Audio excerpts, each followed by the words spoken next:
Vamos nós, começando. Gente, hoje a nossa aula é sobre gordura localizada.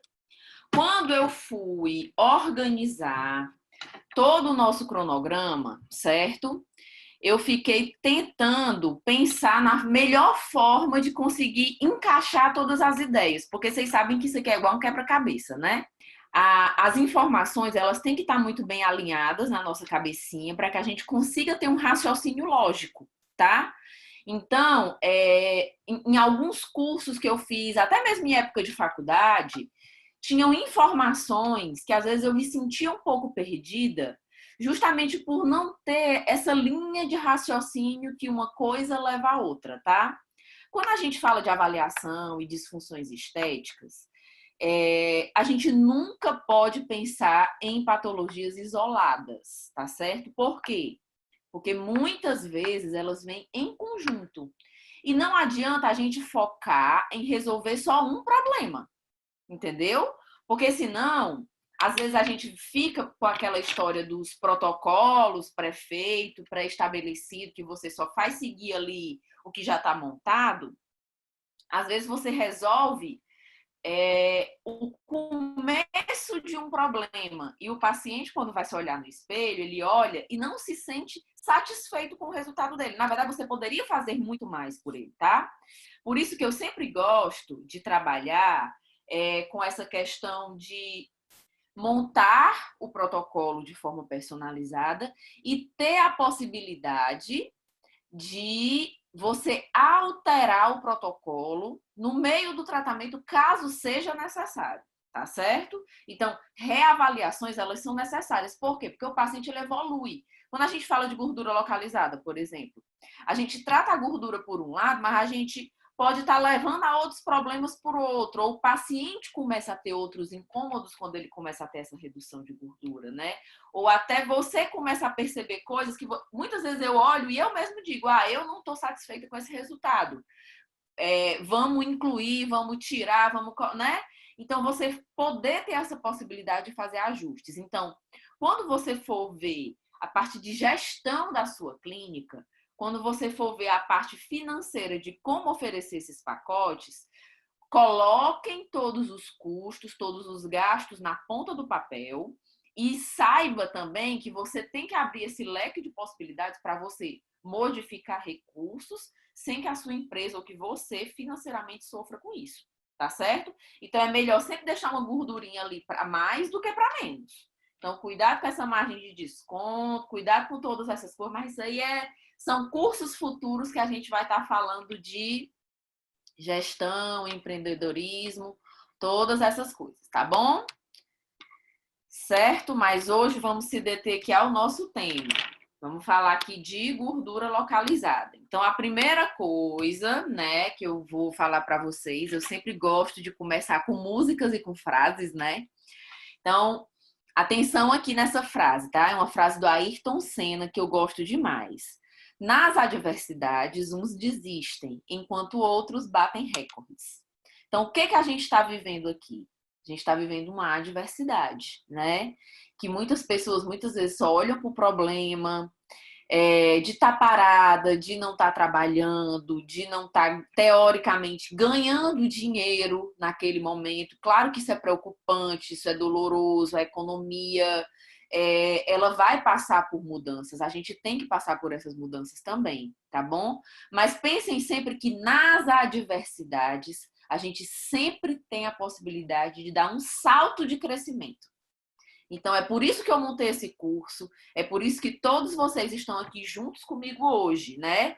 E vamos ficar juntos por alguns dias. Por quê? Porque a gente vai dar um salto nas adversidades. A gente vai pegar isso e tomar como lição. E eu não quero fazer isso sozinho, eu quero fazer isso junto com vocês. Porque estar aqui também me motiva e me mobiliza e me faz sair da zona de conforto. E é disso que a gente precisa, tá certo? Então, partiu para a parte prática. Agora que eu tô vendo que a minha figura saiu com uns negocinhos ali, mas tem nada não. Então vamos lá, gente. Gordura localizada. O que é a gordura localizada, né? Então é o acúmulo de células adiposas, né, que são células de gordura em maior quantidade em determinadas áreas do corpo, tá certo? Então, quando a gente viu na aula passada que a gente falou de tecido subcutâneo, A gente falou da estrutura anatômica, do tecido e da localização no corpo inteiro, porque tecido subcutâneo eu tenho no meu corpo todo, tá? Desde o pé até o rosto, até o braço, até mão, a gente sempre vai ter aquela estrutura.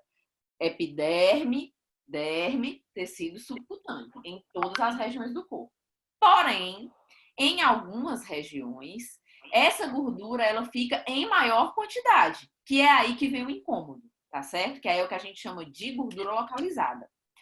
Esses locais de gordura localizada, eles variam de pessoa para pessoa, tá?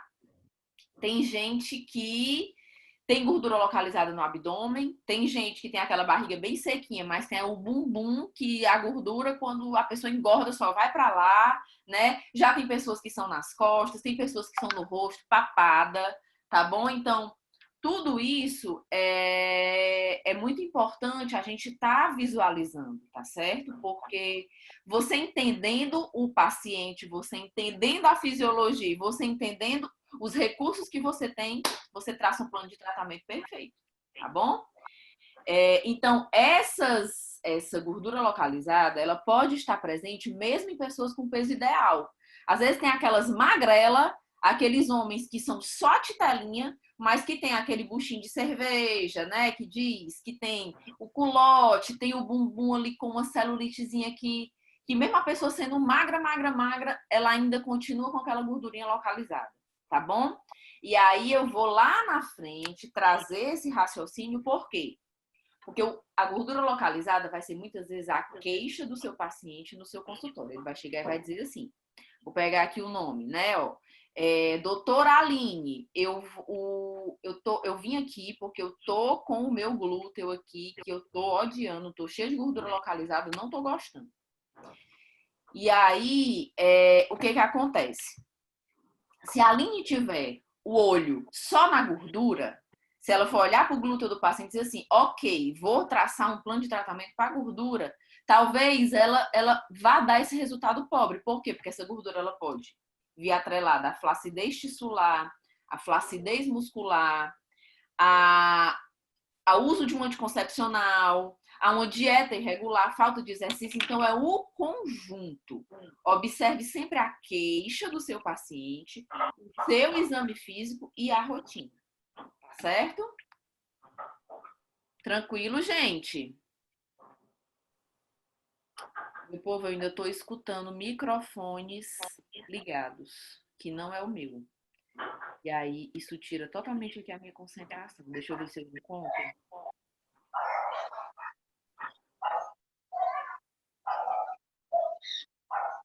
Gente, vocês estão escutando falhas no meu áudio? Tá aqui, achei uma. Não.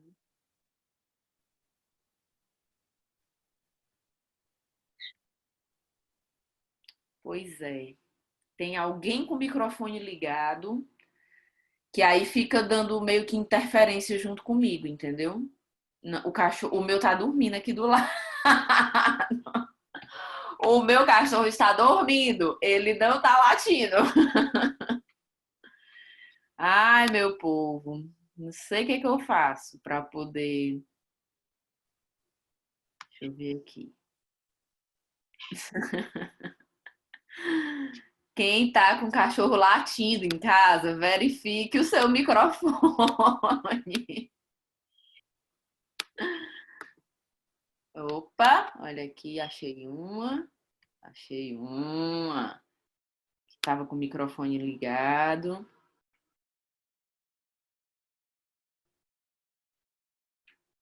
Pronto, né?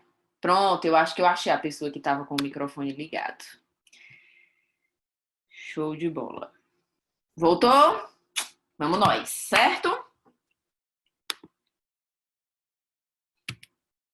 Bom, então, o tecido adiposo, gente, ele tem como principal função, né, como a gente viu, o armazenamento de energia em forma de triglicerídeo.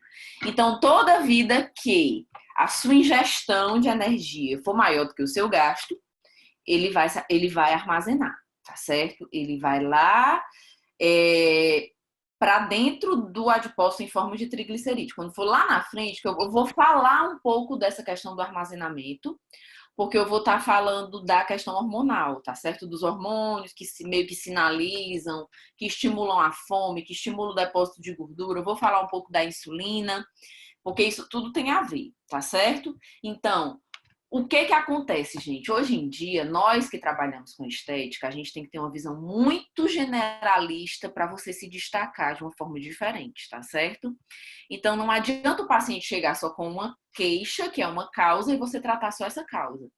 Se você não tiver noção do que está por trás disso, do que pode estar gerando, né, isso, você não consegue ter um resultado, principalmente a mais a longo prazo, tá certo? Claro que eu não vou conseguir estar resolvendo todos os problemas, eu não posso passar uma dieta para o paciente. Mas se eu vejo que ele está com uma dieta irregular, que eu preciso que ele alinhe essa alimentação, eu vou estar encaminhando ele para o nutricionista, certo? Se eu vejo que o meu paciente, a gente faz algumas perguntinhas lá, né? Mas se você vê que ele está estressado, que ele não dorme direito, que a alimentação dele, ele não tem hora para comer, quando come aquela alimentação assim tão rápido que ele nem sente gosto. Eu pergunto muito isso pro paciente: você come sentindo o gosto da comida? Não, pelo amor de Deus, eu como dentro do carro, eu como correndo, eu como na hora que dá certo. Gente, o cortisol, ele também pode estar alterando o depósito de gordura, tá? Então, são alguns hormônios que a gente também tem que ter o conhecimento. Eu vou estar tratando hormônio do paciente? Eu não vou. Mas eu consigo identificar que ali pode ter um gatilho que eu preciso tratar. O que que eu vou fazer? Vou encaminhar para o médico, eu vou encaminhar para o endocrinologista, eu vou encaminhar para um nutrólogo, eu vou encaminhar para alguma pessoa que vá resolver aquele problema. E aí, muitas vezes, acontece, viu, gente, na avaliação, eu identificar esses gatilhos e nem começar o tratamento do paciente. Por quê? Porque naquele momento, ele precisa resolver outros problemas. E no segundo momento, ele vem e a gente trata num caráter mais estético, tá bom? Agora, por que que isso é legal? Porque você ganha a confiança do seu paciente. Lembra que eu falei que a questão da avaliação, ela é feita muito em cima dessa confiança, desse vínculo que você cria com o seu paciente. Então, uma vez que isso acontece, pode ter certeza que o paciente ele não larga mais de você, porque ele vai olhar, ele vai lhe olhar com outros olhos, né? Ele vai olhar e vai dizer assim: puxa vida, a doutora Thalita que me sinalizou que eu podia estar com uma resistência à insulina. Por isso que eu descobri, entendeu? Então, é essa visão estética que a gente tem que começar a ter. E é isso que hoje em dia eu estudo muito. Por quê? Porque isso ninguém me ensinou. Isso eu não aprendi na faculdade, isso as pessoas quase não falam em cursos, mas isso é que vai ser o diferencial da gente, certo? Então, no tecido adiposo, os adipócitos, eles se multiplicam durante a infância, como eu falei na aula passada, mais ou menos ali até os 12, 13 anos de idade, né? E eles permanecem com esse mesmo número durante toda a vida. Então, existe uma diferença entre hipertrofia adipocitária e hiperplasia adipocitária. O que é a hiperplasia? É a multiplicação das células. Elas também vão se multiplicando por mitose, tá? Da mesma coisa lá da pele. Uma célula, ela se divide em duas totalmente igual, que se divide em mais duas, mais duas, mais. Isso é a hiperplasia adipocitária que só acontece na nossa adolescência, até a nossa adolescência. Depois que se instala, a gente vai ter o quê? Hipertrofia adipocitária. Essa hipertrofia é o quê? É o aumento e a diminuição do tamanho do adipócito. E como é que ele aumenta e diminui de tamanho? Dependendo da quantidade de triglicerídeo que vai ter aqui dentro. Olha aqui para essa figurinha, vocês conseguem acompanhar aqui o meu cursor, né? Ó. Então, a gente tem o núcleo, né? E toda a célula, praticamente assim, 90 a 95% dessa célula aqui, ela é formada de triglicerídeo, tá certo? Então, fica só aquele núcleozinho ali espremidinho no cantinho. Quando a gente emagrece, a célula, ela continua no canto, mas a quantidade de triglicerídeo diminui. Então, esses adipócitos, eles vão reduzindo de tamanho, elas vão secando, tá certo? E é isso que vai acontecendo com o nosso corpo, tá bom? O indivíduo adulto, no indivíduo adulto, pode variar a quantidade de lipídio depositado no seu interior, tá certo? Então, dependendo da nossa fase da vida, dependendo da região, tá certo? Do nosso corpo, esse depósito ele fica diferente também. Genética influencia, hábitos de vida influenciam também. Uma questão que eu falo muito, né, nas minhas aulas: mulher, quando menstrua, começou a desgraça, né? Porque a gente começa a acumular gordura mais na região ginoide, né? Para quem tem aquele padrão mais ginoide ali, coxa, bumbum. A gente não tem celulite até a gente começar, até a gente menstruar. Depois que menstrua, aí começa a desgramada da celulite, começa a reter líquido, começa tudo isso, né? Então, a gente precisa estar sabendo das coisas como acontecem para poder a gente alinhar essas ideias, tá? Deixa eu só voltar aqui. Ah, eu tirei meu bate-papo, meu povo. Peraí, deixa eu voltar aqui para ele. Bate-papo, voltei, pronto. Certo? Então, as mulheres, elas sofrem muito por conta disso. Estrógeno, tá bom? Mas a testosterona também é muito importante. Eu vou falar dela lá na frente. Não vou falar agora, não, porque eu fico só atropelando as coisas, tá certo? Eu vou ler agora um pouquinho aqui das mensagens de vocês. Ó. A Fernanda tá falando aqui. Aquela gordura que fica depois da gravidez no abdômen é uma gordura danada de perder. Fernanda, foi ótimo tu ter falado disso, porque eu vou estar abordando esse assunto aqui também, tá certo? Quando a gente fala de gravidez, certo? As pacientes, muitas vezes, elas chegam pra gente dizer exatamente isso aqui que a Fernanda acabou de falar. Eu tive meu filho e essa gordurinha que fica aqui embaixo do meu abdômen nunca mais saiu. E aí, quando você vai avaliar, você tem que tirar a roupa do paciente e avaliar, pegar, tá certo, gente? Nada de ficar só aqui conversando, não, porque isso aqui é coisa de profissional que não faz cor direito. E aqui a gente vai fazer as cores direito. Conversa, conversa, conversa, tira a roupa do paciente, pega na gordura e vamos lá. Essa gordurinha que muitas vezes é a queixa dele, ele não é só gordura. Ele pode estar associado à flacidez muscular, né? Se o músculo reto abdominal ele não tem força para manter todas as estruturas bem posicionadas lá dentro do seu abdômen, isso vai trazer uma proeminência, tá certo? Então a paciente ela vai se ver de perfil e vai olhar aquele abdômenzinho protuso ali, que muitas vezes pode ser diástase, mas às vezes não chega nem a ser a diástase propriamente dita, sabe, Valesca? Ele pode ser só uma hipotonia do reto abdominal. Se você faz o teste da diástase, se tiver separadinho, com certeza vai ter isso, né? E aí você tem que fortalecer muito, mas às vezes, mesmo que esteja juntinho, que volte tudo, ele ainda pode ter uma frouxidão mesmo da musculatura, tá? E aí você tem que ter esse olho de dizer, ok, eu vou tratar, eu posso até tratar essa gordura aqui, mas se eu não tratar a musculatura que faz a barreira aqui atrás, eu não vou conseguir ter um resultado bom. E a flacidez de pele também, né? Mas a flacidez muscular, que é o que vai conter tudo lá dentro, no cantinho, né? Ela, nesse momento de percepção do seu cliente, às vezes ela chega até ser mais importante do que a flacidez de pele. Não que você não vá tratar a flacidez de pele, mas às vezes a gente não consegue tratar tudo ao mesmo tempo. Então, priorize, tá? Então, fortaleceu a musculatura e reduzir um pouquinho mais a camada de gordura, ela já vai se olhar no espelho e vai dizer, olha, a cinturinha tá aparecendo, o abdômenzinho tá aqui mais para dentro. E você já conversa com ela que nesse primeiro momento você vai ter esse objetivo, que possivelmente no segundo momento você vai precisar tratar a flacidez tissular, tá bom? Então, são caminhos, você vai construindo um resultado, você vai construindo uma relação e aí dessa forma você vai conseguir estar trazendo o melhor resultado para o seu paciente, tá bom? Aline, a flacidez muscular a gente avalia muito com testes, tá certo? No caso da gordura, a gente vai ter um módulozinho falando mais lá na frente, eu acho que é o penúltimo módulo, que eu vou falar do olho clínico, eu vou estar falando de alguns testes para vocês fazerem, tá bom? Mas existe teste do culote, teste do abdômen, que a gente consegue diferenciar o que a musculatura está comprometendo e o que é só gordura, tá certo? Então, pronto, vamos para frente, que atrás vem gente, né? Então, todo mundo precisa de gordura em níveis normais. O acúmulo depende de fatores como sexo, hábitos de vida, hormônio e genética. Tudo isso eu falei, né?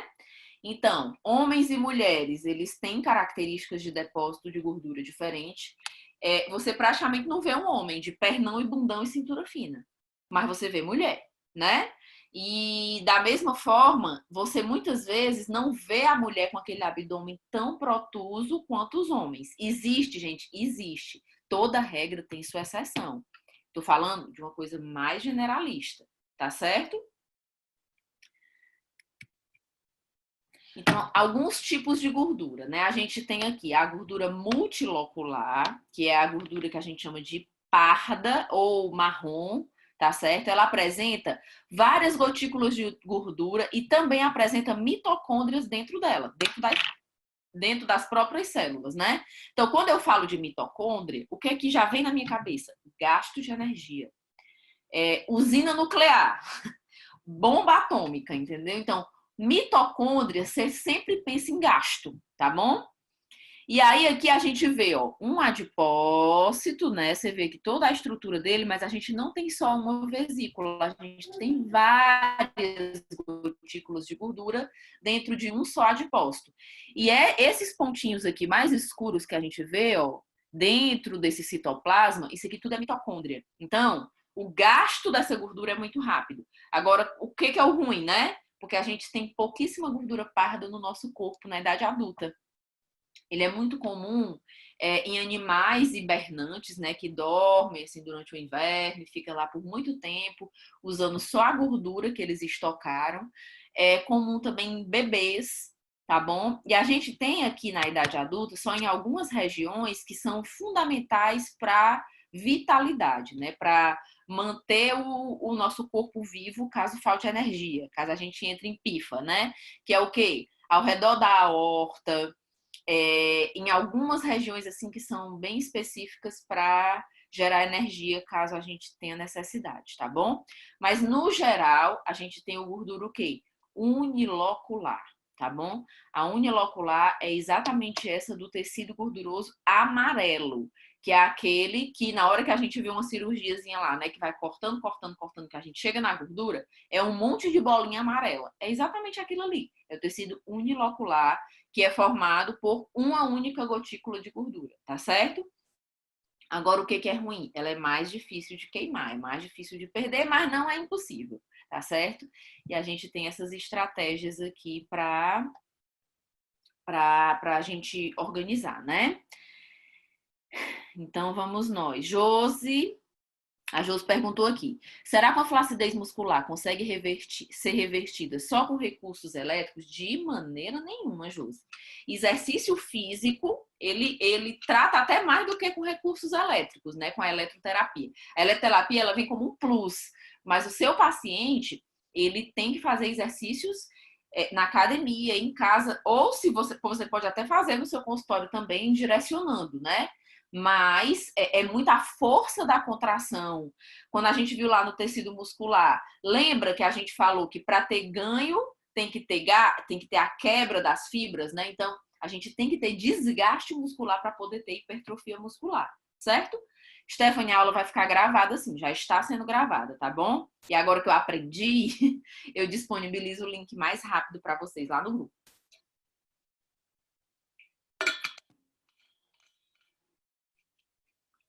Certo? Eu amo a corrente Alce, gente. Amo corrente citomotora, na verdade, tá certo, Graciele? Amo de paixão, meu povo, quando você aprende a trabalhar com o recurso bonitinho, quando você não fica usando só aqueles parâmetros lá pré-estabelecidos, quando você sabe a fibra que você quer trabalhar, quando você não deixa o paciente acomodar, meu povo, o resultado não tem noção, não. Não tem noção. Eu vou depois, assim, um dos planos, né, é estar montando também cursos voltados para eletroterapia, para alguns planos de tratamento para queixas pontuais, né? E aí, uma coisa que muita gente tem dúvida é em corrente citomotora. E eu vou colocar aqui como prioridade para estar logo, logo trazendo um curso disso para vocês, tá certo? Pronto, vamos lá, para frente. Aí aqui as nossas formas de gordura, né? A gente tem a gordura ginoide, né? Que é o padrão... tá certo.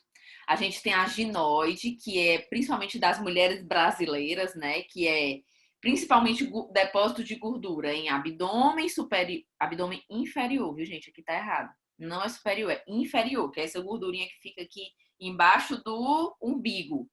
Abdômen inferior, coxas e bumbum. Padrão Android, que é o que a gente chama de padrão maçã, né? Ele tem principalmente, a pessoa parece um barrilzinho, né? O depósito de gordura é muito aqui nessa região de tronco, tá? E abdômen, né? Então, às vezes os braços eles ficam com mais gordura, costas tem muita gordura, o abdômen fica bem protuso, tá certo? É bem diferente do ginoide. E também tem o padrão misto, ou seja, ele associa a característica dos dois, tá bom? Então, tem aquela pessoa que ela é toda gordinha, é toda fofinha. E você não consegue necessariamente identificar um padrão para ela. Então, ela se enquadra no padrão misto, tá bom? As áreas de prevalência de gordura, né? Ou seja, são áreas que muitas vezes é o nosso foco de tratamento. São as queixas do nosso paciente, independente de padrão, né? Então, a gente cita aqui, ó, abdômen superior, que é aquele potinho que fica aqui em cima do umbigo, né? Atenção para esse abdômen inferior, superior, desculpa, principalmente porque ele muitas vezes está ligado a alterações posturais, tá? Então, paciente que tem aquela pelvizinha assim para dentro, que é meio corcunda, que na hora que senta o abdômen faz aquele monte de dobrinha, a gordura, não falei que é modelável, a gordura ela vai se modelar de uma forma ali que talvez não seja muito agradável, né? Mas se o paciente não regular a postura, não é a estética que vai conseguir estar trazendo aquele resultado sensacional para ele. Agora, as duas coisas combinadas é ótimo. Se você tem Pilates na sua clínica, se você tem um parceiro, né, no Pilates, no RPG, indique, gente, a gente precisa de trabalho multidisciplinar. Nós não somos, muitas vezes, resolutivo para todos os problemas, tá? Mas se você é a pessoa que identifica os problemas, você com certeza vai ser o profissional admirado pelo seu paciente e muitas vezes é aquele que ele vai chegar e vai ficar ali perguntando, tirando dúvida e gerar esse vínculo de confiança que é o diferencial mesmo, tá certo? A Graciele tá aqui perguntando sobre a hidrolipoclasia. Graciele, eu não gosto não, eu amo. Amo demais a hidrolipoclasia. Ela tem resultados assim muito, muito, muito, muito, muito bons mesmo. Agora tem que ter técnica, né, para aplicar bem direitinho. Porque você tem que aplicar só no cantinho da sobra. É só onde a gordura está em excesso, tá certo? Porque se a gordura já é plana ali e você mesmo assim faz a hidrolipoclasia ou você faz uma crio ou faz qualquer um desses recursos que são assim um pouco mais agressivos, né? Você pode estar fazendo uma retração dessa gordura. Então o tecido que era plano ele fica com a depressão, certo? Tem que ter só um pouquinho de cuidado e fazer só onde está sobrando, tá bom? Então, abdômen inferior, né? Como a gente já falou aqui, até nessa situação da gravidez. A Maxwellen tá aqui perguntando. Somente fiz e biomédico. Maxwellen, eu tenho que pesquisar bem direitinho, tá? Eu sei que o pessoal da estética não pode fazer, mas eu também não sei se é só físio e biomédico, tá? Porque ele é um procedimento um pouco mais invasivo, então tem que ver realmente com os conselhos aí das profissões o que realmente pode direitinho, tá certo? Thalita, uma coisa muito simples, a manta térmica. Meu povo, manta térmica é maravilhoso. Manta térmica é excelente. Agora sim, eu nunca digo que manta térmica é um tratamento completo, ela é um recurso para você agregar, tá certo? Quando eu for falar lá na frente dos tipos de gordura, eu vou falar de calor, tá bom? Eu vou citar aqui para vocês o calor. Para eu deixar a gordura maleável, muitas vezes eu preciso de calor. E se você só tiver manta térmica na sua clínica, use manta térmica. É maravilhoso, tá certo? Até quando você vai trabalhar ali, às vezes, com um protocolo de um pouco mais detox, tá bom? Quando tem indicação realmente, isso não é balela não, viu, gente? Isso realmente, quando é bem indicado, os protocolos detox, eles têm resultados muito bons e dão realmente diferenças importantes nos resultados, tá bom? A caneta pressurizada é maravilhosa, eu só acho o custo dela um pouco alto, né? Custo por aplicação, mas é top, top, top, topíssimo, porque você pega o ativo e vence todas as barreiras e já bota ele diretamente no alvo, que é a gordura, né? Então é maravilhoso, e o bom da caneta pressurizada é que todo mundo pode usar. Galera da estética, da física, da biomedicina, da enfermagem, todo mundo, tá? Eu tô me detendo aqui em responder umas perguntinhas, porque estão bem dentro do que a gente está falando mesmo, tá? A Maxwell perguntou aqui também. E as enzimas? Gente, quando a gente fala de mesoterapia, intradermoterapia, não necessariamente estamos falando de enzimas, ok? Enzimas é um nome comercial. O que a gente utiliza nessas técnicas? São ativos que têm funções específicas, que pode ser lipolítica, que pode ser para flacidez, enfim, seja o que tem um caráter mais específico para celulite, para fibrose, seja o que for. A gente vai usar ativos diretamente na gordura, tá certo? Então, não necessariamente são enzimas, mas é maravilhoso, é fantástico, é top de linha. Tá certo? Tudo que...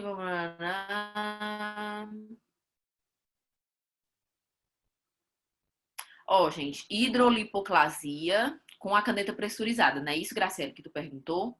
Ó, quando eu tive os primeiros contatos com a caneta pressurizada, foi uma das primeiras coisas que eu pensei. Eu disse, nossa, vai ser top, porque vai dar para fazer a intradermoterapia também. Gente, não vale a pena por conta do custo, tá certo? Pelo menos foi o que eu observo na minha realidade. O custo por aplicação, para a gente fazer com uma agulha, já que a gente vai colocar só soro, é muito baixo, tá certo? E o custo por aplicação para fazer com caneta pressurizada é muito alto. Então, nesse momento que a gente tem a opção de trabalhar com as duas coisas e o resultado vai ser basicamente a mesma coisa, né? Porque a gente vai estar colocando só soro, eu sou do time que usa a agulha, tá certo? Porque a gente tem que pensar em todos os lados, né? E se você pode estar trazendo um resultado eficiente, o seu trabalho, porque é muito mais rápido você fazer a sessão com a agulha do que com a caneta, né? Quem aqui já usou a caneta, que tem a caneta, sabe. A gente tem toda uma mão de obra lá para ficar dando pressão na caneta. E isso demora um pouco mais no atendimento. E vai encarecer para o teu paciente. Então, pense nos dois lados, tá certo? Mas não é que seja ruim. É maravilhoso. Eu só estou falando um pouco desse raciocínio aqui, voltando para o custo, tá certo? Eu amo ozônio. Ana, eu amo ozônio. Não tem noção, não. Depois que eu descobri esse mundo, eu não quero mais saber de outra coisa. Na verdade, eu já trabalho com ozônio faz um tempo. É porque eu não divulgo muito, né? Mas, assim, Ave Maria. É sensacional. É assim, é uma coisa que você vê os resultados, você diz assim, nossa senhora, por que eu nunca tinha feito isso antes? Só que eu ainda, como é uma coisa um pouco nova, né? Eu ainda estou aprofundando estudos e tal, mas assim, tudo que eu já fiz sobre ele é top de linha. É outro mundo, certo? Eletrolipólise eu amo de paixão, gosto demais. Resultados fantásticos para gordura, para retenção de líquido, para edema. Meu povo, a barriga da pessoa fica bem sequinha. Gosto de usar eletrolipólise no pós-operatório, mais ali, não tão agudo, né? Mais pro tardio, assim, com uns 30, 40 dias. Aquele edemazinho residual ali fica top para poder tá tratando. Ultracavitação é maravilhoso. Todos esses recursos, tá, gente? A gente tem aqui um mundo de coisas. A eletrolipólise, Graciele, pela literatura, os artigos que a gente tem comprovados para indução de lipólise, tá certo? Ela tem que ficar entre 40 e 60 minutos ligado no paciente. Então, é um dia que você vai chegar para o seu paciente, ou vai fazer só eletro e mais uma coisinha, ou você já vai sabendo que vai ficar um pouquinho mais de tempo ali com ele, tá certo? Certo, certo, certo. Pronto, vou passar aqui para frente, tá certo, gente? Porque senão a gente não sai do campo. Então, aqui a gordurinha lateral, né? Aqui do flanco. Gente, observe que quando você for avaliar os flancos do paciente, essa gordurinha localizada, muitas vezes quando ele vai apontar o flanco para você, ele vira de costas, né? Diz assim, é porque essa gordura... Deixa eu baixar aqui, ó. Porque essa gordura bem daqui é o que me incomoda. Só que na hora que você vai palpar, aqui não tem muita gordura, não. A gordura, ela é muito aqui, ó, tá certo? É meio que pela frente, tá bom? Então, quando for avaliar os flancos, vê o paciente de frente, tá bom? Da mesma forma, quando for tratar, muitas vezes você tem que botar o paciente de lado, pra poder, ou deixar ele meio de bandinha, assim. Porque se você deixar ele totalmente deitado, você não vai pegar no canto da gordura, não. Então, fica atenta nisso, tá certo? Culote, né, que é a desgraça. Toda mulher que tem culote tem aquele incômodo trash que odeia, que é uma área que os adipócitos ficam desse tamanho. Aí tem todo aquele comprometimento de celulite, retenção de líquido, todas aquelas coisas que realmente vão evoluindo, tá bom? Interna de coxa, né, que a gente tem tanto essa partezinha aqui mais superior dos adutores, quanto o joelho. Gente, quem tem gordurinha no joelho sabe como essa danada é difícil de sair, tá certo? Eu já tive paciente de fazer criolipólise no joelho, porque eu fazia de tudo, a paciente era sarada, linda, maravilhosa, aquela coxa dura, mas ela tinha uma gordurinha ali no joelho que não saía de jeito nenhum. A gente fez uma crio, ficou top, maravilhoso. Então, não foi a minha primeira opção fazer a crio, eu tentei algumas coisas, sempre direcionando para ela, sempre explicando, sempre falando o porquê de tudo, até que juntas a gente chegou nessa possibilidade de fazer a tentativa de fazer a crio. Porque eu também sou muito sincera. Eu chego pra ela, do mesmo jeito que eu digo pra vocês aqui. Ó, eu nunca fiz crio aqui nessa gordurinha do joelho, tá? Vou fazer com você. Topa? Eu acho que vai dar super certo. Não, tá ali. Então vamos. Super top. Pronto. Tá certo? Então, o paciente ele tem que estar muito alinhado no seu objetivo também, tá certo? Para poder entender e não ficar nessa de, não tá servindo de nada. Tá bom? Agora passando para as costas, tá, gente? Tem essas gordurinhas aqui, né, das costas que tem muita paciente que chega se incomodando. Então, essa gordurinha aqui do dorso superior, normalmente essa gordurinha que pula aqui no sutiã, né, que é uma áreazinha de muito incômodo também. Essa região aqui do dorso inferior, eu sempre olho com muito carinho para essa região. Por quê? Às vezes o paciente ele não chega com essa queixa. Às vezes ele chega com a queixa do flanco. Mas concorda que se o paciente tem o flanco e tem essa gordurinha aqui do dorso superior, fica aquela gordurinha que fica dobrando assim, uma em cima da outra, você tem que tratar as duas, gente. Porque se você trata só uma, a cintura não abre. Então, muitas vezes ele não percebe aquele resultado assim tão nítido. Então, quando a gente vai tratar muitas vezes a gordura do abdômen, a gente tem que tratar a circunferência, né? Para poder o paciente ele conseguir perceber, conseguir notar aquele resultado realmente como um diferencial. Porque senão, diminui o abdômen, daqui a pouco ele olha e diz assim, mas minhas costas é uma merda, uma droga. Eu não quero. Aí vai ter aquele outro incômodo, tá bom? Então, normalmente, quando eu pego um paciente que tem essa queixa de abdômen, eu acabo tratando toda a circunferência. A não ser que seja uma paciente muito magrinha, ali, uma coisinha muito pontual mesmo, que a gente pega só em regiões menores. Mas, no geral, eu trato a circunferência toda. Tá certo? Pronto. Deixa eu ver aqui as perguntinhas. Existe diferença de resultado da aplicação da eletrolipólise com agulha e com eletrodo? Tem, viu, Bruninha? Muita diferença. Com a agulha é infinitamente melhor, porque vai por aquela questão de vencer as barreiras, né? Quando você aplica o eletrodo, ele tem toda aquela questão hidrofóbica, né? Tem a epiderme, tem capa córnea, tem não sei o que, nanana. A corrente ela vai se perdendo até chegar no alvo dela. Quando você está com a agulha, não. Você está direto lá, você faz o campo elétrico dentro da gordura. E aí é isso que a gente tem que trabalhar, tá certo? Ó, a Prazer tá aqui falando, porque parece que o cliente alonga. Gente, é impressionante. Quando você vai, tá aqui uma gordura sobre a outra, né? O dorso superior e o flanco. Quando você vai tratando, ele vai abrindo. O paciente ele vai criando curvas. Ele olha e diz assim: Meu Deus do céu, não tinha essa cintura, não. Mas é porque. E na avaliação eu já digo: ó, você não está nem falando para mim dessa gordurinha aqui embaixo do sutiã, dessa gordurinha aqui da costela. Mas olha aqui no espelho, se eu reduzir essa gordura, como vai abrir sua cintura? Aí é mesmo, doutora. Não é verdade. Não, então tudo bem. Aí você vai conversando e bota para frente. Certo?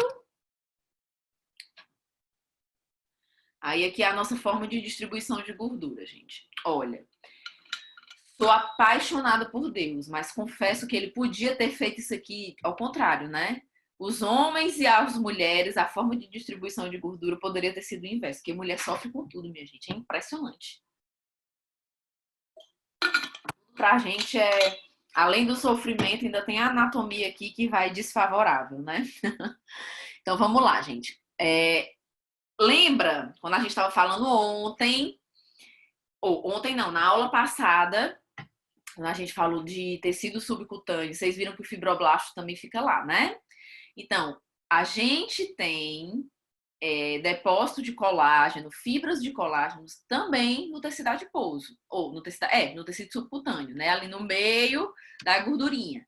Só que essa disposição, ela vai, essa forma dessas traves de fibrose, né, assim, dessas traves de colágeno, ela vai influenciar na distribuição da gordura. Por quê?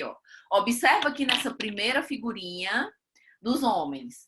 A disposição das células está organizada diagonalmente em pequenas unidades que, além de acumularem menos gordura, não resulta na celulite, né, na FEG. Então, por isso que homens não têm celulite como mulheres. É um dos motivos, tá certo? Então, observa que essas travezinhas, elas vão fazendo como se fosse um V, tá bom? Então, quando traciona a pele, ele não faz aquele aspecto de casca de laranja como aqui nas mulheres, tá bom? Então, a camada subcutânea nas mulheres, ela se organiza em câmaras verticais, permitindo acumular mais gordura e induzindo também ao aparecimento do fibroedema geloide, tá bom? Então, os homens é um Vzinho, a mulher é um I, tá? Então, a gente vai formando esses pacotinhos aqui, além de ser maiores, quando ele acaba tendo mais elasticidade, né? Porque quando aumenta a gordura aqui, ele traciona na perna, ele estica aqui a pele, mas aonde tem a travezinha de fibrose, ele sustenta. Então, ele vai fazendo esse aspectozinho aqui, que é o que a gente chama de casca de laranja, tá certo? Então, é uma das explicações anatômicas do porquê mulher tem mais predisposição a ter celulite e acúmulo de gordura do que os homens, certo? Vê aqui. E quando a paciente já fez lipo, segue os tratamentos estéticos, pode apresentar nas costas, porém apresenta nas costas dobra de flacidez. O que fazer? Jamile, tem que ver primeiro com quanto tempo de pós-operatório ela tá, porque se for um pós-operatório imediato, você não pode estimular muito colágeno, tá bom? Mas um pós-operatório tardio, sim. Aí a gente tem que tratar com recursos para flacidez de pele, tá bom? Tanto na parte cosmética quanto eletroterapia. Radiofrequência, principalmente, né? Se tu tiver ultrassom microfocado também ajuda.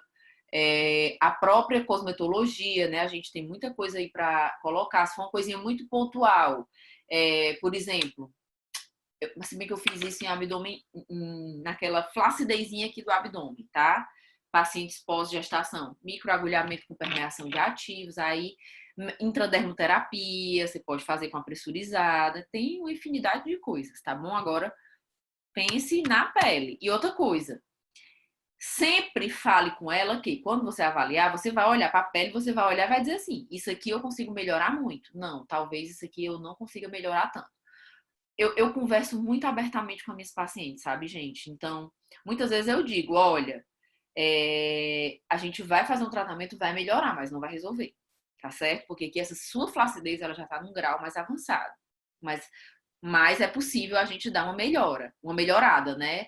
Ou então, olha, isso aqui fica top, vamos fazer que vai dar um bom resultado. Então, converse com a sua paciente e veja realmente com o embasamento que você tem o resultado que você pode estar dando, tá certo? Sinceridade, meu povo, é a melhor coisa que tem. Tudo que é conversado não tem briga, tá? Gente, eu não vou falar muito de parâmetros aqui, porque senão eu não consigo evoluir na aula. Tá certo?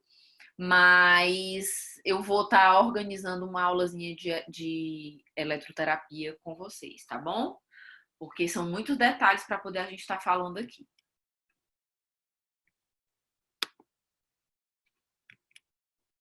Pronto. Formas de apresentação da gordura. Isso aqui é importante, tá, gente? A gente tem aquela gordurinha compacta, que é aquela mais dura, né? Aquela pessoa que tem a gordurinha toda socadinha, né? Que às vezes você olha a pessoa... Eu tenho que ter cuidado com os pacientes de gordura compacta. Eu sempre bato logo um papo com eles antes, sabe? Por quê? Já tive pacientes de ter gordura compacta que chegaram pra mim depois do tratamento e assim, Thalita, eu tô ficando todo mole. Não tô gostando disso, não. Antes eu não tinha flacidez, não. Agora eu tô ficando todo flácido. Não é a flacidez, tá, meu povo? A gente simplesmente tá trabalhando a consistência do tecido subcutâneo e um dos bons resultados é a mudança dessa consistência, porque a gente sabe que a gordura compacta, ela é uma gordura mais difícil de ser trabalhada, é mais difícil de ser queimada, ela tem menos sangue circulando porque ela tá toda apertada, tá bom? Então, quando a gente quer evoluir no tratamento, eu tenho que deixar essa gordurinha mais mole, com mais sangue, aumento de metabolismo, todas essas coisas. Então, um dos objetivos da gordura compacta é descompactar a gordura, tá certo? Na gordura compacta, o tecido, ó, ele está endurecido, de difícil palpação, com dor e redução da mobilidade. Sempre quando você vai pegar na gordura, né? Eu vou pegar aqui no meu braço, ó, tá? Ó, eu pego a gordura, palpo e vejo aqui, ó. Pego aqui na gordurinha e vou pegando. Tem gente que só de encostar a pessoa morre de dor. Eu não sei se vocês já tiveram esse tipo de paciente. Provavelmente sim, mas é muito comum. Na hora que você aperta a gordura, a pessoa, ai, ai. Então, é uma das características da gordura compacta. Por quê? Porque o colágeno também dessa região, ele está desorganizado. Por isso que o tecido está todo acochadinho ali. Quando a gente traz recursos que vão trabalhar essa mobilidade, o paciente começa a melhorar essa dor. Às vezes até a cor do tecido muda. É um tecido bem pálido e ele começa a ficar um tecido mais rosado, né? Assim, mais avermelhado, com mais sangue. Tá bom? A gordurinha flácida, né? Ela já tem um aspecto mais gelatinoso, tem uma palpação mais fácil e ela tem uma mobilidade maior. Por exemplo, essa gordura aqui do meu braço é uma gordura flácida, tá certo? Ó, eu faço aqui a contração da musculatura, né? E o que eu palpar aqui embaixo é gordura, tá bom? Então, isso aqui tudo, ó, eu posso diminuir, tá certo? Se eu parar de comer nessa quarentena, né? Porque eu não sei vocês, mas os meus hormônios, eles estão descompensados. Certo? Então, observa a gordurinha flácida, você vai reduzir a gordura, ela vai melhorar, mas aí você tem que ter aquela atençãozinha especial também para a pele, né? Porque quanto mais você deixar ela firme, melhor, tá bom? E a gente também tem o aspecto da gordura edematosa, que também é muito comum. A edematosa, ela pode vir também junto com a flácida e também junto com a compacta, tá certo?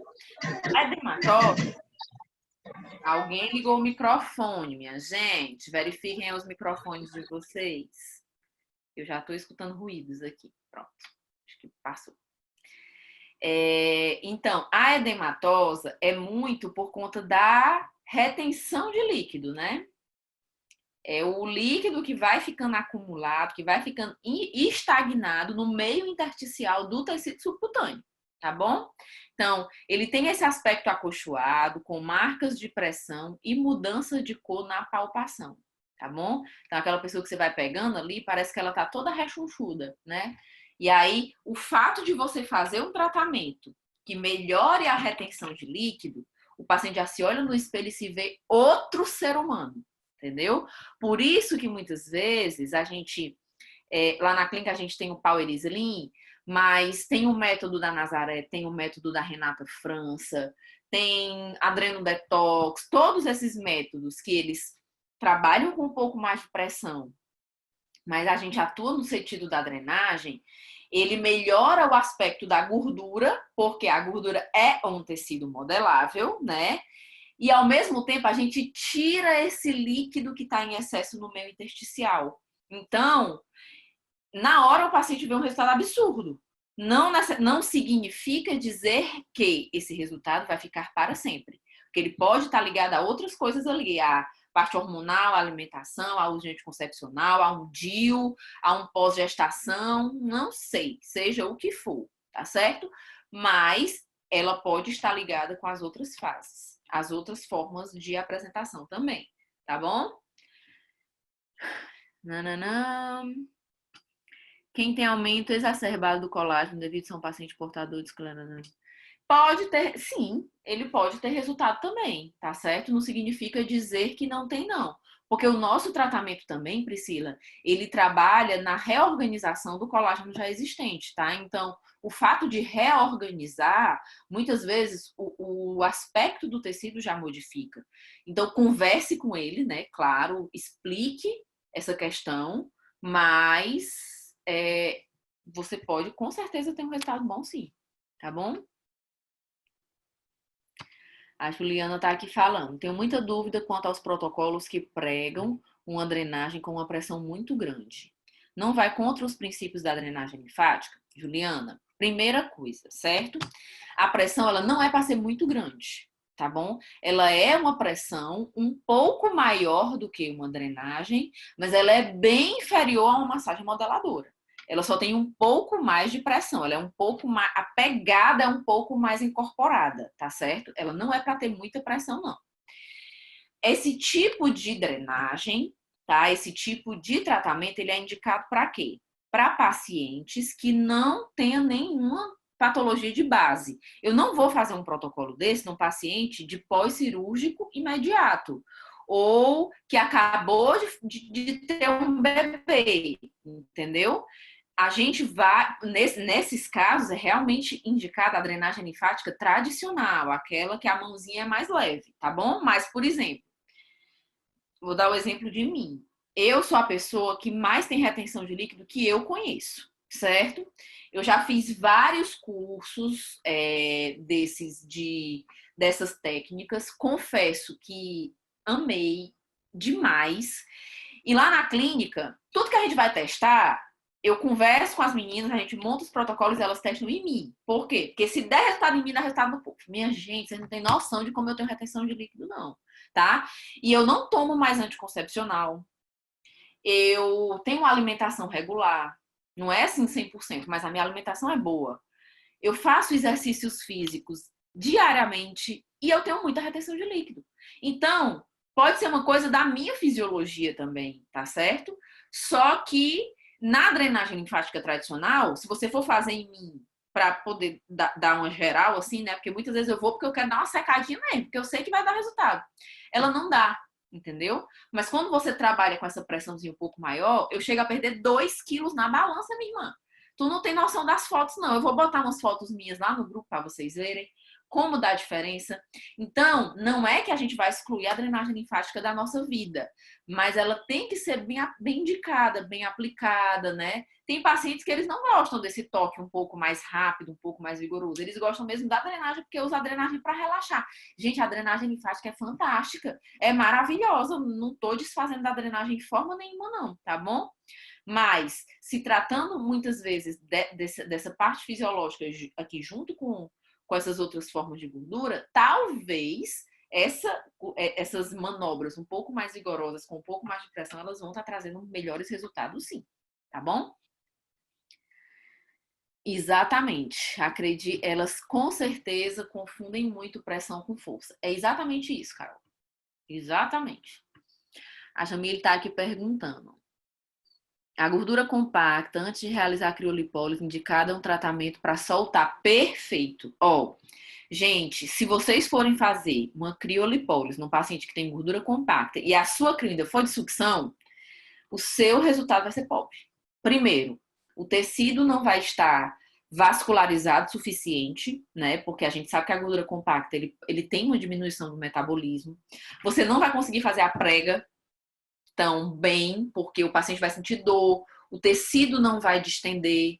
Então, o ideal é que você faça esse pré-crio, trabalhe muito. Eu gosto muito de calor, né? Seja manta, seja ultrassom, ultracavitação, ondas de choque. A própria eletrolipólise, ela muda a consistência do tecido também.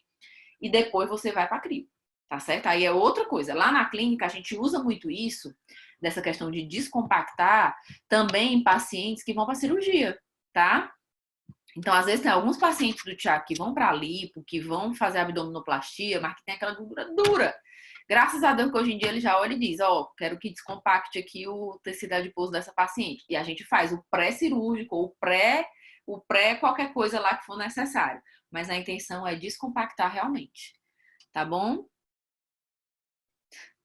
Tá vendo a linha aqui, minha filha? Já tirou muito líquido de mim. Vocês não têm noção, não. A pessoa mais esponja que eu sou, o Bob Esponja total, viu? Né? Então, nananã. Fico chocada aqui na cidade que estou morando. Profissionais que fazem drenagem apenas em uma área. É, realmente, viu, Fernanda?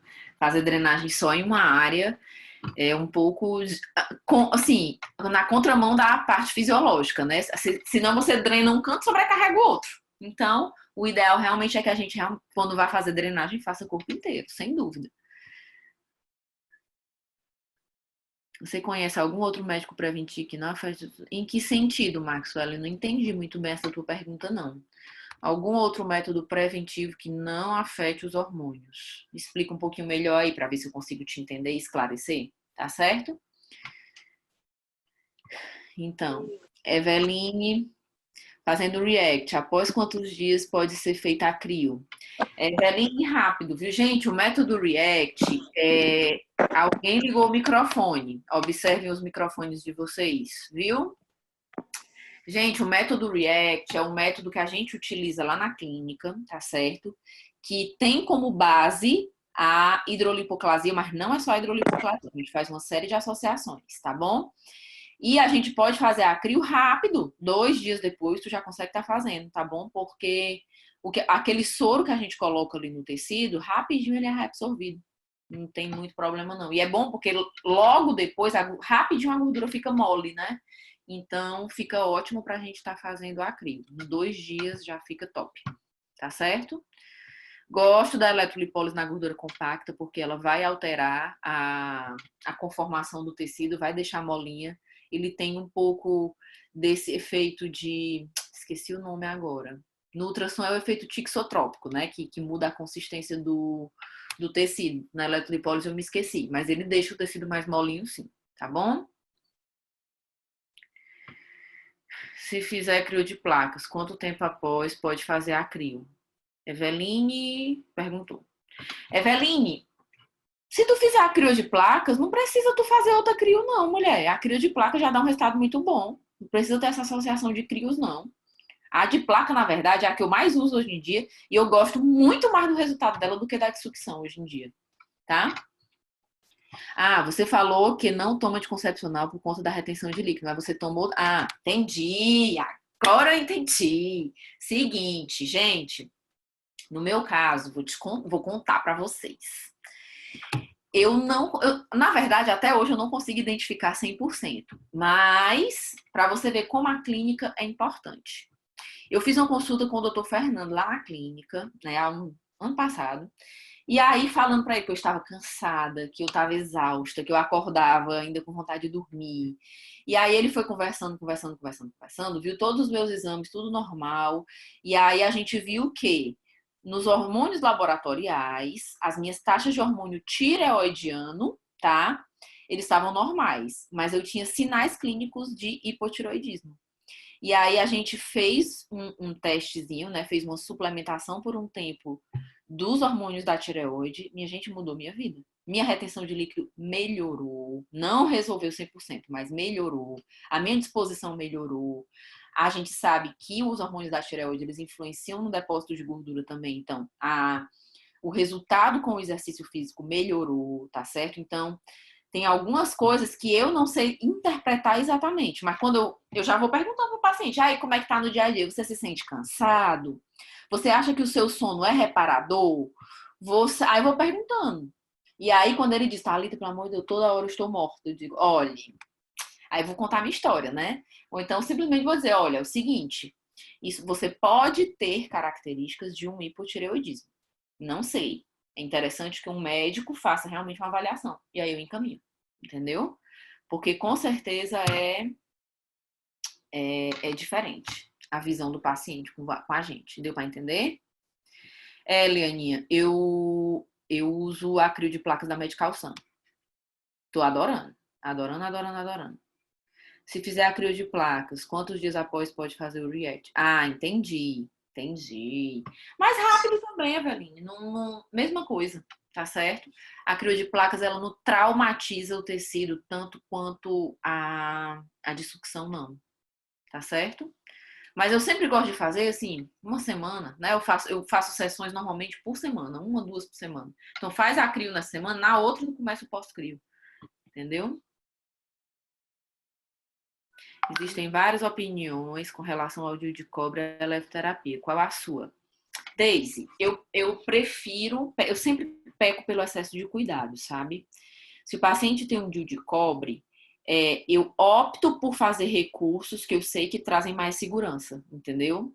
Então, com certeza, eu evito uma radiofrequência, eu evito uma ultracavitação, tá bom? Agora, também isso depende, sabe? Por quê? Às vezes é um paciente que tem uma camada adiposa deste tamanho aqui, tá?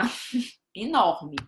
Às vezes, a forma como você coloca a ultracavitação, você não chega a uma profundidade tão alta. Não digo nem tanto na radiofrequência, mas na ultracavitação. Então, ele pode estar trazendo um pouquinho mais de segurança. Mas se você tiver recursos que sejam mais seguros, sempre opte por eles, porque é melhor pecar pelo excesso do que pela falta. Tá bom? Certo? Qual o tempo ideal da aplicação? Gente, aí mais uma vez eu vou dizer, ó, os parâmetros, se eu for parar para falar de parâmetros aqui, eu não evoluo na aula, tá bom?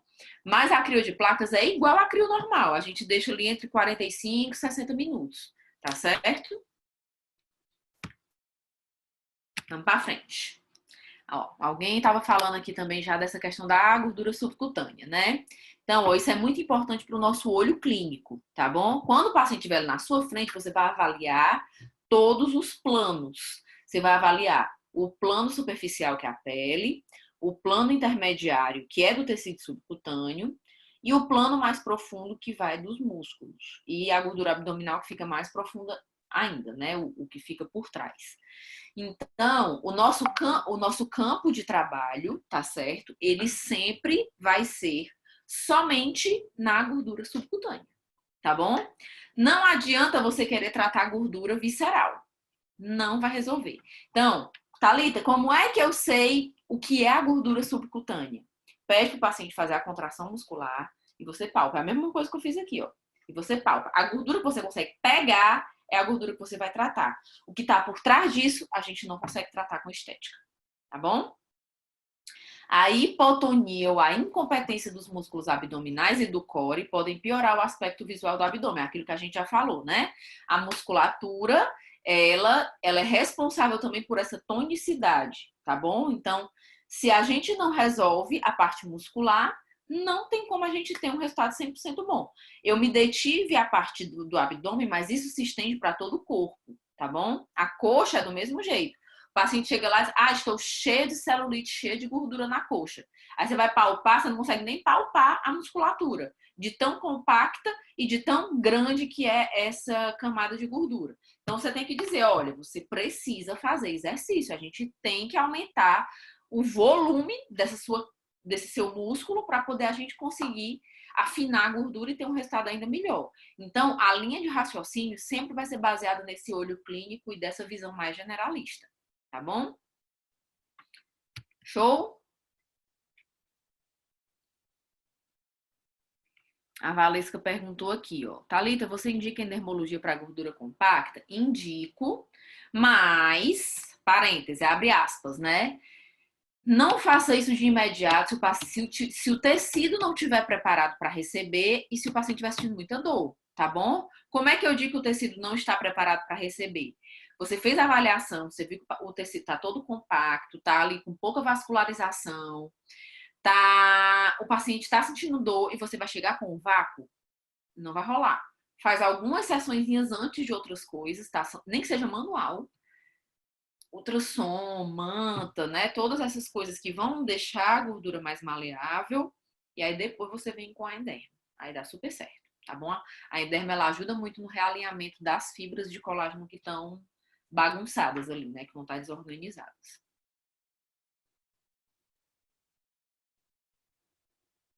Thalita, o que você acha sobre os métodos que associam drenagem com modeladora? Como assim? Faz drenagem e logo em seguida faz a modeladora? Ou seria essas técnicas que eu te digo que usam uma pressãozinha maior? Porque se for a drenagem em seguida da modeladora, é um pouco contraditório, né? Assim, mas eu não gosto muito, não. Eu não gosto muito, não. Prefiro tratar separadamente. E se for para fazer meio que junto, assim, faz uma dessas técnicas que trabalham, né, com um pouco mais de pressão, mas que também vão modelar o tecido. Tá bom? Pressão maior, porque a drenagem é superficial. Os métodos falam. É sim, certo? Depende do seu ponto de vista. É aquilo que eu já falei aqui. A gente tem como trabalhar o que, na verdade, vamos entender uma coisa, tá, gente? O que é a drenagem? O que é a drenagem?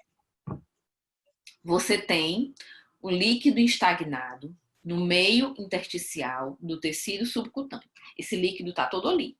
Quando é que o líquido entra dentro do capilar linfático? Quando a pressão de fora, tá certo? Quando a pressão do meio intersticial ela fica maior do que a de dentro do capilar, o líquido entra, tá certo? E ele sai no contrário. Então, na hora que você faz a pressãozinha da drenagem, você aumenta a pressão para que esse líquido do tecido entre, tá certo? Quando você faz uma pressão de modeladora, realmente ela é muito forte, tá bom? Você não vai conseguir colocar esse líquido para dentro. Mas quando você faz uma pressão intermediária, muitas vezes você consegue mesmo assim estar tendo essa função de drenagem. Mas é o que eu lhe digo, não é nada patológico. Não pode ser em patologias, em disfunções. No paciente de cirurgia, no paciente com linfedema, não é esse tipo de paciente. São pacientes tipo eu, entendeu? Que não tem nenhuma doença de base, mas que tem retenção de líquido e você consegue estar tendo um resultado melhor. Deu para explicar? Deu para entender? Mais ou menos? O ozônio é show, a drenagem. Exatamente. A Adrenozon, né, da Poliane, é massa. É massa, massa, massa mesmo. Também faço lá na clínica. Certo? Pra frente. Vamos pra frente, que senão não termina essa aula hoje, não. Já são. Que horas são, minha gente? Já são 12h10. Pronto. Agora vamos falar de lipólise, tá? Isso aqui é que é o caminho das pedras. Então, por que que os nossos tratamentos eles são importantes e por que que os nossos tratamentos eles dão resultado? Porque um dos grandes mecanismos que a gente induz é a lipólise, tá bom? Eu sempre quando vou conversar com os pacientes na avaliação, eu converso o seguinte, ó. Ah, mas eu já tô fazendo dieta. Eles dizem, ah, mas eu tô fazendo dieta aqui com o nutricionista e eu já vou perder peso, né?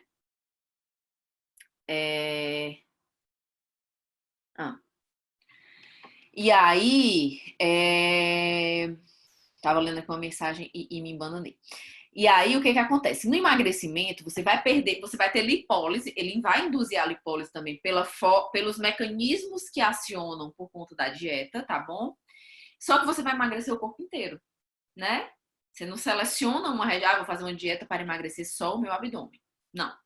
Mas, quando a gente associa com a estética, você consegue fazer com que esse metabolismo e essa lipólise ela esteja infinitamente maior em uma determinada região. Então, eu estou fazendo dieta, estou emagrecendo meu corpo inteiro, mas eu estou fazendo tratamento estético no meu abdômen e quando eu for lá para o meu exercício, a gordura do meu abdômen vai estar mais fácil de ser queimada, de ser utilizada, né? E o nosso corpo, ele é extremamente inteligente, tá bom? Ele sempre vai tirar tudo da onde está mais fácil. E aonde é que vai estar mais fácil? Aonde a gente vai estar fazendo o tratamento. Então, por isso que a estética é o gatilho, assim, a cereja do bolo dos resultados dos emagrecimentos, dos tratamentos, né? Enfim, tá certo? Então, o que que acontece na lipólise? Primeira coisa, estímulo do sistema nervoso simpático, né? Então, o sistema nervoso simpático, quando ele aumenta a sua atividade, ele aumenta a produção dos neurotransmissores, né? Que aqui no caso é a noradrenalina, a adrenalina. Então, o aumento da quantidade da comunicação, né, desses neurotransmissores via sinapses nervosas, isso vai ativar um mecanismo que vai ativar a enzima responsável pela lipólise, que é a lipase, tá bom? Então, a lipase, ela age, né, aqui a enzimazinha. Calma, calma. Gente, alguém ligou o microfone. Observem os microfones de vocês.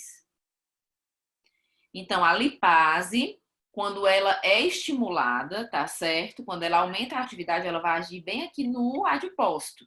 Então, ela age no triglicerídeo e ela quebra esse triglicerídeo em 3 moléculas de ácido graxo e 1 molécula de glicerol. Ajeitaram lá o da aula passada, não foi, gente? Que ficou trocado. Desculpa, tá bom? Mas aqui, lá, o slide ficou errado, eu falei certo aqui, já tá corrigindo. Então, por isso que é triglicerídeo, porque são 3 moléculas de ácido graxo para 1 molécula de glicerol. Então, esse ácido graxo, ele vai ser utilizado pelo nosso músculo como fonte de energia. Então, é a nossa usina nuclear. A gente vai estar lá com vários ácidos graxos prontinhos para ser queimados. Agora, se a paciente não for fazer atividade física, o ácido graxo e o glicerol, eles se juntam e se depositam de novo dentro do adipócito lindamente, como se nada tivesse acontecido. E aí, o que acontece? O resultado final do tratamento, ela depende mais do paciente do que da gente.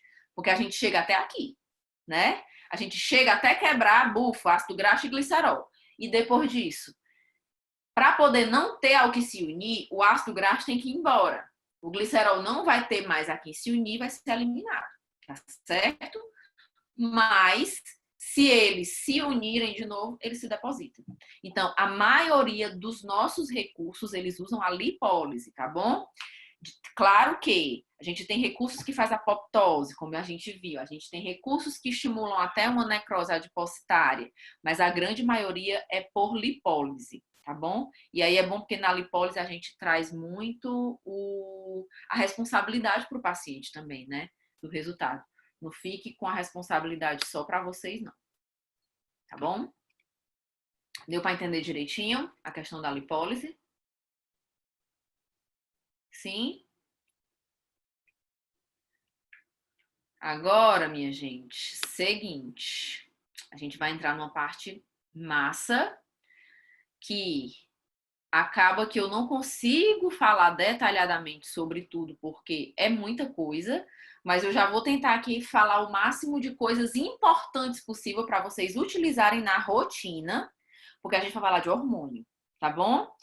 Então, aqui abre aspas para vocês estudarem em casa, tá certo? Aqui é só a introdução, é o começo, tá bom? O restante fica com vocês aí. Beleza? Então, aqui a gente vai falar um pouco dos hormônios da fome. Eu fui estudar isso aqui ontem e eu dizendo, queridos, o que é que acontece com vocês na quarentena, que vocês estão tudo desorganizados aqui na minha vida? Porque só se tem uma coisa que eu tô fazendo, meu povo, é comer, viu? Mas vamos lá, vamos começar falando de leptina. Já ouviram falar da leptina? Então, a leptina é o nosso hormônio da saciedade, tá certo? A grelina é o hormônio da fome. Eu tenho certeza que ela tá inimiga, tá? A minha grelina tá aqui meio descompensada. E a insulina é o hormônio do armazenamento de gordura, tá certo? A gente vai estar falando desses 3 hormônios, tá bom? E eu vou falar um pouquinho mais sobre eles aqui no próximo slide, dos detalhes de cada um. Bora, criatura. Pronto, tá? Camila tá aqui dizendo. Você poderia disponibilizar os slides para depois estudarmos, Camilinha? A aula do jeitinho que tá aqui, eu não consigo disponibilizar nesse momento, mas eu vou disponibilizar para vocês alguns materiais de estudo, tá certo? Eu prometo que eu dou uma pincelada aqui nessa questão, principalmente dos hormônios. Eu mando aqui uns materiais para vocês estudarem em casa, tá certo? Mas aproveitem e vão tirando print aí, não tem problema não. Então, ó, a leptina, tá, gente? Como ela é o hormônio da fome, ou é o hormônio da saciedade, ela reduz a função dela, ela reduz o apetite e regula o gasto de energia, tá certo? Então, quanto mais gordura eu tenho, mais resistência eu tenho. Isso, ou quanto mais gordura eu tenho, mais leptina eu vou ter. Isso pode chegar num estágio que a gente cria resistência, tá bom? Porque senão é assim, ok, então quanto mais gordura, menos fome eu tenho. Só que a gente sabe que não é assim, né? Acaba que quanto mais a gente come, mais a gente quer comer. Quanto mais a gente come, mais a gente quer comer. Por quê? Porque a gente vai criando resistência a esse hormônio, tá? Então, por isso também que quando a gente começa a fazer uma dieta, é difícil. Aquele começo, meu povo, é difícil, né não? Mas por quê? Porque a gente precisa organizar esses níveis de alguns hormônios. Então, quando eles voltam para a normalidade, é que a gente consegue ficar ok. Mas às vezes esse começo, ele é meio sofrido mesmo. A gente fica com sono, fica com baixa energia, fica com muita fome, né? Fica. Eu fico querendo matar todo mundo. Eu fico logo de mau humor, tá certo? Mas a leptina, ela tem um pouco disso, tá certo? Então, eu botei aqui para ficar bem facinho esse esquema, ó. Quanto mais gordura, mais leptina, e isso causa resistência, tá bom? A grelina já vai ser o nosso hormônio da fome, tá bom? Então, a grelina ela aumenta mais ou menos de 1 a 2 horas antes das refeições e reduz após, tá bom? Então, é a grelina que diz para o nosso cérebro assim: vamos comer, tá na hora de comer. Por isso que, quando você faz dieta, aquela dieta lá do nutricionista, que você come de 3 em 3 horas, de 3 em 3 horas sua barriga vai roncar, né? Então, quem aos poucos vai se acostumando a fazendo jejum intermitente, nananã, aquelas estratégias, a grelina ela vai se readaptando a ter essa secreção em janelas entre refeições maiores. Então, por isso que você vai aguentando ficar com fome, né, teoricamente, sem comer por mais tempo, mas não sente tanta fome. Mas o começo, ele também vai ser difícil, tá bom? Porque senão a gente não sofre esse reajuste logo de imediato, a gente precisa de alguns dias. E aí a gente tem que ter muita cabeça fria para poder a gente conseguir evoluir nas dietas, né? Tá certo? E outra coisa, ó, no jejum prolongado ou também em situações de hipoglicemia, a grelina ela vai estar aumentada, tá certo? E aí é por isso que a gente também tem essa dificuldade de fazer a dieta, porque quando a gente começa a dieta, a gente normalmente não fica com hipoglicemia, né? Quando você tá com fome, você não fica logo com a mão gelada, baixa logo a energia ali, são situações de hipoglicemia. E aí isso também tem influência na grelina, tá bom? Aqui a gente vai falar agora de testosterona, tá certo? Que também é outro hormônio que pode estar ligado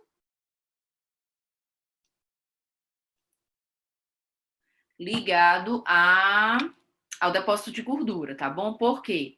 Porque a testosterona ela é fundamental tanto na contração muscular quanto na queima de gordura. A testosterona nos homens ela é produzida pelos testículos e na mulher é produzida pelos ovários, tá bom? Porém, existem diversas situações. Na mulher, óbvio que a testosterona é bem menor do que nos homens, né? Mas a gente precisa ter alguns níveis de testosterona dentro da normalidade. Por quê?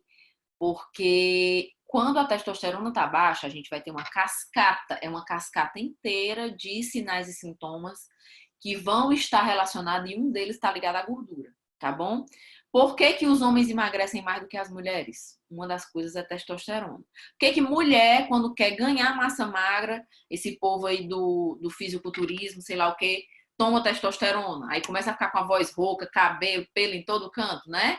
Por quê? Porque a testosterona, ela aumenta a hipertrofia muscular.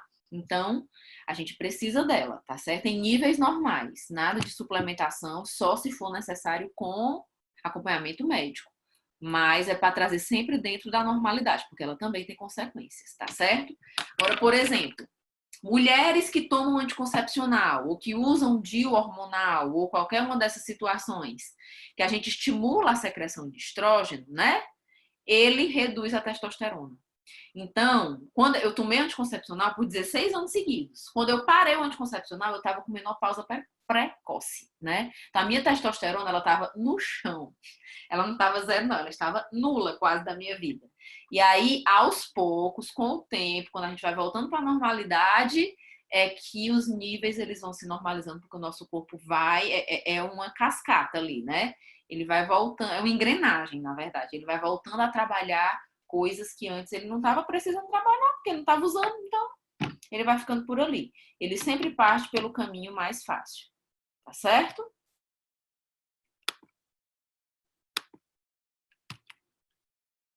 E a insulina também, que na minha opinião é a mais importante de todas, tá bom? Então, a insulina ela é secretada pelo pâncreas e ela vai ser responsável, ela vai ser utilizada quando aumenta o açúcar no sangue, tá bom? Então, quando aumenta o açúcar no sangue, o pâncreas secreta a insulina para chegar lá e organizar o negócio para manter nos níveis normais, tá bom? Porém, a insulina ela é o principal hormônio para o armazenamento de gordura. Então, muita gente, escutem o que eu tô falando. Muita gente tem resistência à insulina e não sabe, certo? Só vai saber quando tiver diabetes. Só que a gente vai esperar ter diabetes para tratar? Não vai. Vou falar de mim mais uma vez, né? Quando eu fui lá no Dr. Fernando, eu tinha ovário micropolicístico desde lá da minha adolescência, e normalmente as pessoas tratam ovário micropolicístico com o quê? Com anticoncepcional. Então, eu tomei anticoncepcional há muito tempo, porque eu tinha ovário micropolicístico, eu tinha acne, e aí comecei a tomar. Só que as consequências disso tudo a gente vai vendo depois, né? E aí o que que acontece? Hoje em dia, sabe-se que uma das possibilidades de causas da síndrome do ovário micropolicístico é uma resistência à insulina.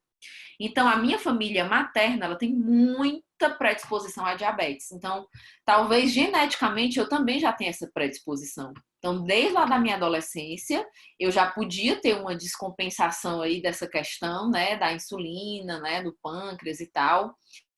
E gerava a síndrome do ovário micropolicístico. Só que na idade adulta, as consequências foram outras, né? E aí, o que que acontece? Eu tomava anticoncepcional, resolvia a consequência, que era a acne, mas não resolvia a causa.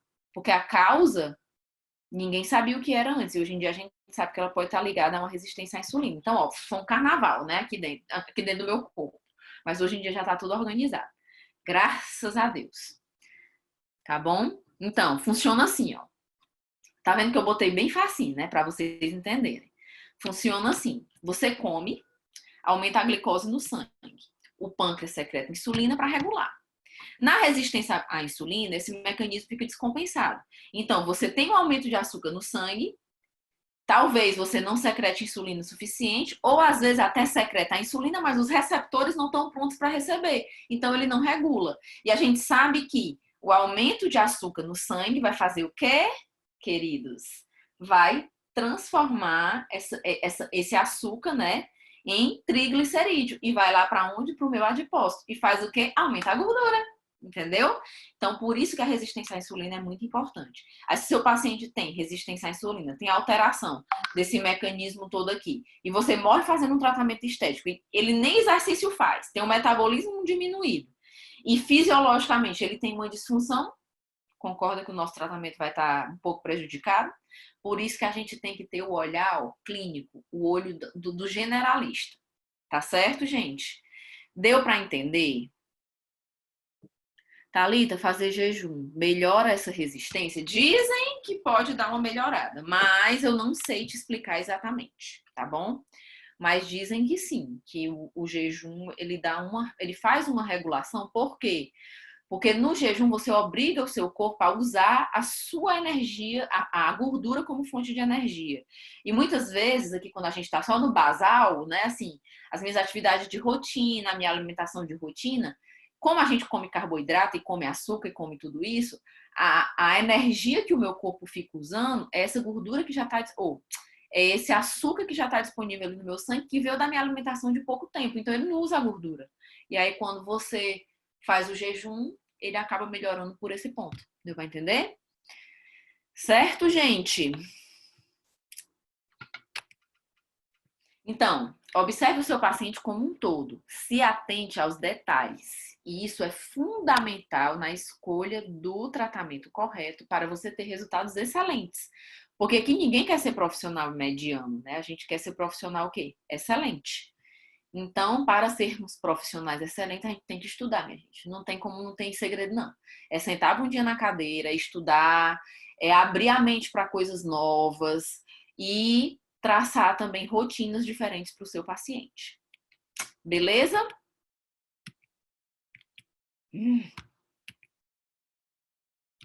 Tá bom? Então, vamos encerrar aqui com uma frasezinha, porque eu sou a mulher das frases, né? E aí eu vou abrir para as perguntas. Sempre vão existir obstáculos. Pessoas vão duvidar e duvidam mesmo, né? Erros vão existir, a gente está sempre errando e acertando o tempo todo. Mas com trabalho e dedicação não vão existir limites. Então, eu desejo uma vida sem limites para vocês, viu, gente? Porque realmente o que a gente conquista na vida é diretamente proporcional ao tamanho do nosso esforço. E eu sei que vocês estão aqui hoje nessa quarentena se esforçando, né? Estudando, fazendo diferente. Por isso que eu tenho certeza absoluta que a colheita de vocês vai ser bem mais florida do que o de muita gente que está aí só reclamando, né? Dessa quarentena, que não está faturando, que está trabalhando, nananã. Então, vamos fazer desses obstáculos o nosso degrau para a gente dar, ó, um pulo para o sucesso. Certo, gente? Então, quem tiver perguntinhas aí, vamos abrir, eu vou abrir aqui para as perguntas, tá certo? Deixa eu só ver aqui como é que eu deixo essa tela aqui. Ah, aqui achei a tela bem grande.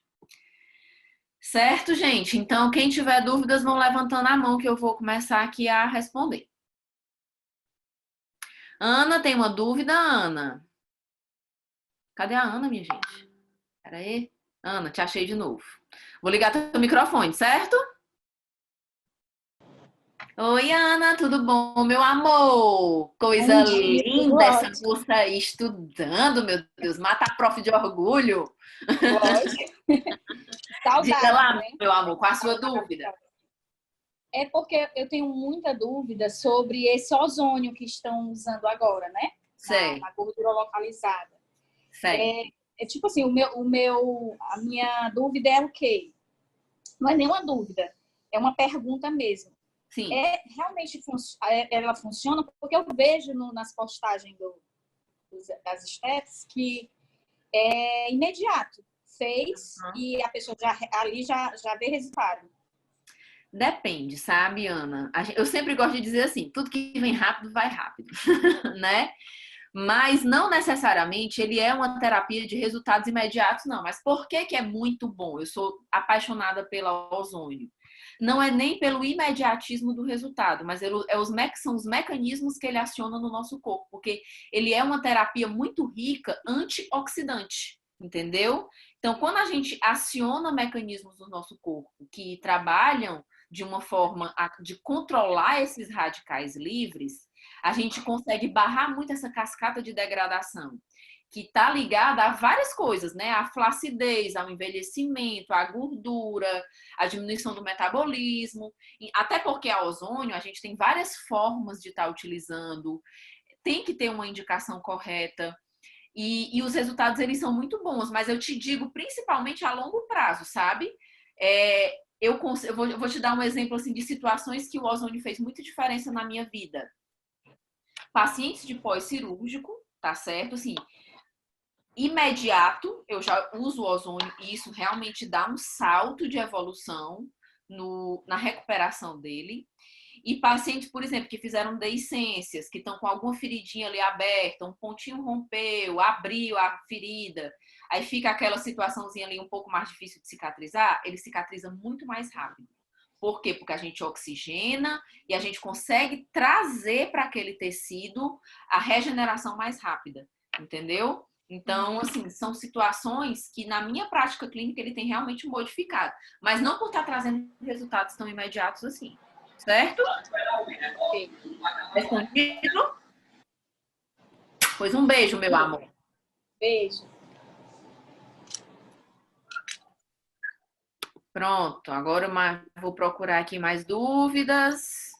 Então, pronto, né? Já tem muito tempo de aula aqui, nós temos 1h30.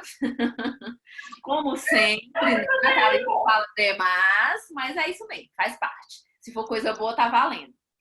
Gente, então, muito obrigada pela presença de todos vocês. Até amanhã.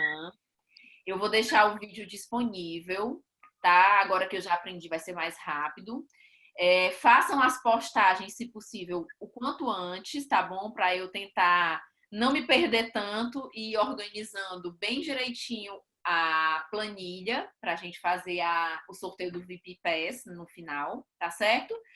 E pronto, no mais eu quero só agradecer, dizer que eu estou muito feliz de estar dividindo tudo isso aqui com vocês. Essa experiência virtual está sendo realmente muito rica e que a gente possa crescer muito juntos. E o nosso grupinho ali, que ele possa sempre estar trazendo bons frutos, tá bom? Um beijo bem grande no coração de vocês. Fiquem com Deus. Tchau!